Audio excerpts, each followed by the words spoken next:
Welcome to today's happiest tip. This tip dives deeper into the conversation that we had in our last video on being unoffendable. If you want to go back and watch it before you watch this video, you're welcome to, but you'll also find some great principles here if you want to watch this video first. This happiest principle is based on a situation that I found myself in last year. So I walked into an appointment and I was supposed to be at noon. When I got there, I waited and the person I was supposed to meet with came out and said, "I'm so sorry, we're running a little bit behind, but I will see you shortly." I thought that meant a couple of minutes, but as 10 minutes went by and then 20 minutes went by and 30 minutes went by, I sat there almost tapping my foot and getting incredibly frustrated that the time that I had set aside for this meeting and appointment was not being valued by the person I was visiting. Now, the person walked the other person out and then she brought me back. She did apologize, but as we got started in our appointment, we kept getting interrupted. And there was a phone call, there was somebody who came in and asked a question, and the time that I had blocked out for something I was paying for was quickly becoming tainted, or at the very least, very frustrating. And as I sat there in one of the moments where she had left the room, I thought about the speech that I was going to give her when she came back.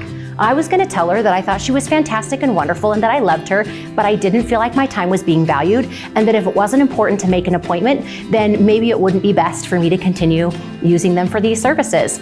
And I had prepared the speech in my mind, and it was going to be very kind, but it was going to be direct, and I was going to tell him most important.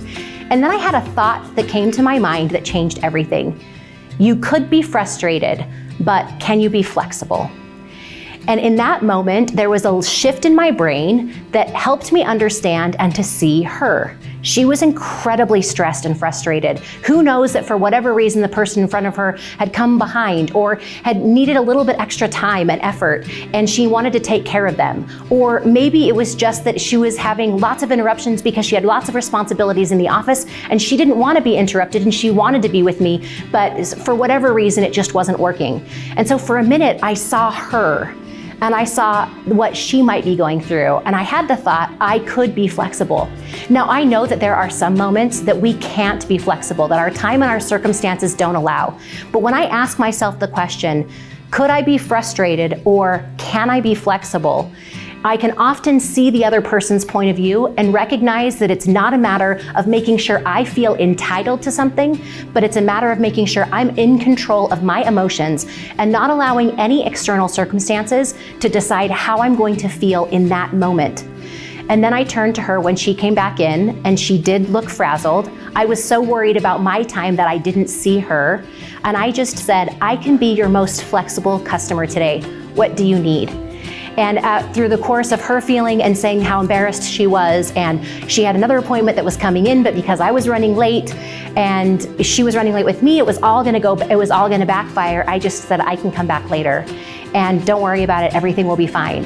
And she just took the biggest deep breath. And I didn't do anything magical except for see her in that moment and recognize that I have a responsibility to be in control of my happiness, but often the actions that we put in place can help someone else be happy too.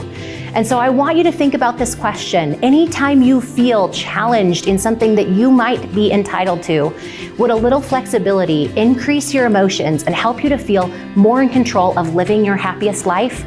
That simple question could change the way that you interact with other people, but will most certainly put you in an empowerment place that allows you to be happy in the moment and beyond.